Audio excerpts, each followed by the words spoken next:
Years ago, I worked at a really great organization. It was actually a healthcare organization. And what was really interesting is that I'm not a person who really likes or enjoys hospitals. And I don't like to see sick people, but I really enjoyed my experience for the most part at this particular organization. You see, we had a CEO who was absolutely phenomenal at human connection. He could connect with anybody. There was no one who he could actually see and not stop to have a conversation with. He actually made time for people. And as I had some really great, interesting conversations this week, I was reminded of reminded of him rather, as I was speaking with someone who was actually crying about her experience with her leader, her C-level executive.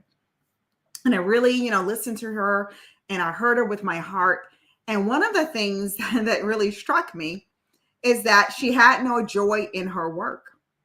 And it reminded me of working with Robert Early. And Robert Early had three rules. You see, that organization went on to win a number of awards. They were recognized as a great place to work, a best place to work. And their accomplishments were long throughout his tenure at the organization.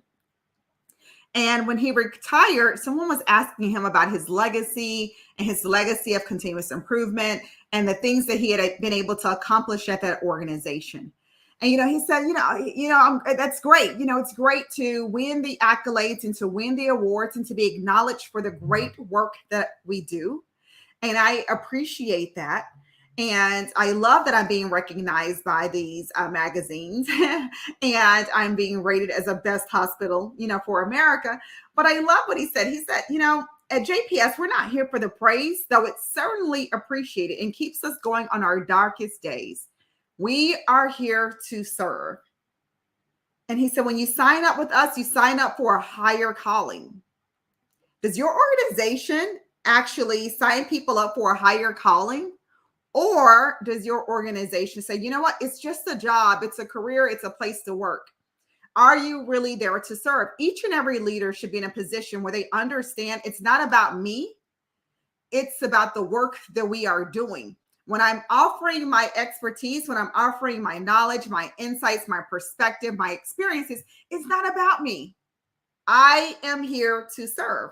And when we understand our role and that we're here to serve, it makes everything easier and bearable, right? We understand that there are going to be some challenges in the workplace. There are going to be some people who you love working with, you love having on your team, but there are also going to be some people on your team who you actually like, oh my gosh, this person is about to drive me bonkers. There are going to be some people on your team who add a significant amount of value.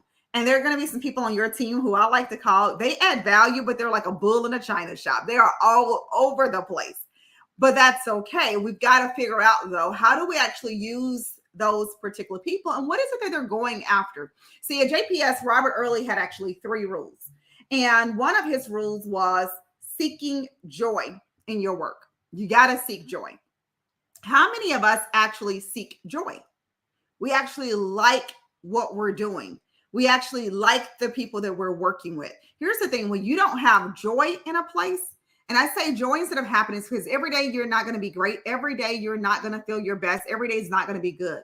But how do you seek joy? How do you inspire your team to seek joy in the work where they actually enjoy what they're doing? They like what they're doing. And it's not draining and unfulfilling to be with this team because everything is a battle. We can't fight every battle. The battle each and every day must be finding joy in what you're doing. And the second role is he said, have fun. He liked having fun. And you got to have fun in your work. And I fundamentally believe in this because life is way too short. But when you're having fun, it makes the day go by faster. It makes what you're doing easier to accomplish. You're looking for other solutions to the problem. And so you are really finding a way to bring some excitement and satisfaction in your life along with that joy that you were seeking earlier, right? And so it's owning the role that you have to play as well. So are you accountable? Do you actually own what it is that you do? Or do you punt your responsibility off to somebody else? So you have those people who, they are excellent at finding a way not to do the work themselves, to get somebody else to do their work. As a leader, do you allow that on your team? Do you recognize that? And do you allow people to take ownership and to have ownership of the work that they do? So I want to ask you that. So that's another one of Robert Early's rules. So when I'm telling you, working at the place and working with him, it was absolutely amazing. Because when something happened, I was able to say, you know what, Mr. Early, they broke one of your rules. Let me tell you how. It's so egregious that I'm standing before you today because this person actually broke a rule, and this rule has a domino effect. And if we don't, do something about this particular rule, here's the impact that it has on me, but also the organization. I only had to do that one time, and it was absolutely essential that I did. And it was such a big, huge issue, and it was uncomfortable to do so. But to recognize that his actions that followed were a direct result of the rules that he set in place. So he was able to guide by those rules, to lead by those rules. And it's the code of conduct, not being a jerk to the people around you. Can we just say everybody needs to have that rule? Every organization needs to have that rule where you're not a jerk to others around you. You're able to get the work done, but as you say, it's how you get it done that actually matters. Every single organization needs to have a code of conduct. This is what we live by. This is how we treat each other. This is how we actually show up. It's bigger than our mission. It's bigger than our values, rather.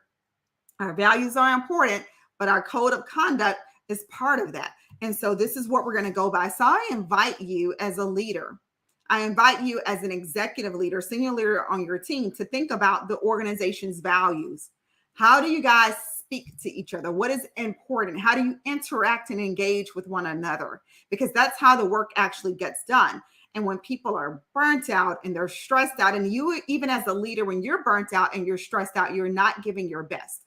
And part of that is to understand that I can rely on you. See, these rules, what they're doing, this code of conduct, it's building trust. You have trust in your organization. You have trust in your coworkers, your colleagues. You have trust in your team members and each other. And so with that, people know what to expect of you. And it's essential and fundamental for those joining the organization, right?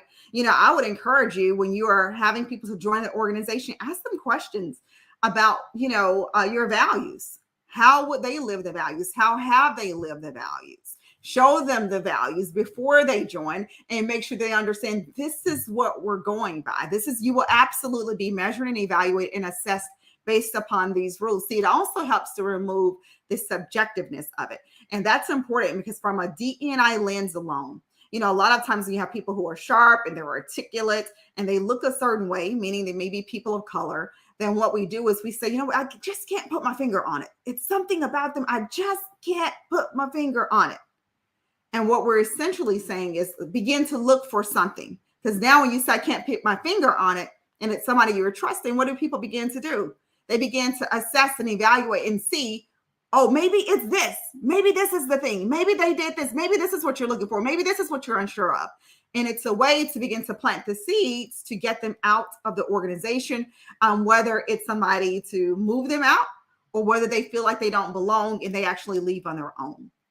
As we're talking about great places to work, as we're talking about retaining and attracting and retaining the best talent and what the best organizations do, I invite you to get your hand on the guide that I've already created for you. It is juicy. It is full of information. It's got data in it and statistics. It also has some easy to implement things that you can actually do yourself. And so if you want the guide, all you have to do is message me. If you message me, just say, I want the guide. That's all you got to say. I want the guide, and I'll be sure to get that. Now, for those of you who don't know me, my name is Dr. Sherilyn Payne. I'm a leadership and culture expert, and I actually come on here once a week. And what I do is actually share with you some information that will help you to maximize potential performance and productivity.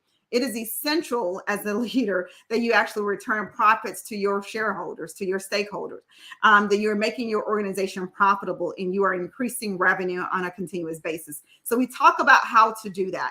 What I found in my experience is that the easiest way to do that is to focus on two key things, and that's really leadership and culture.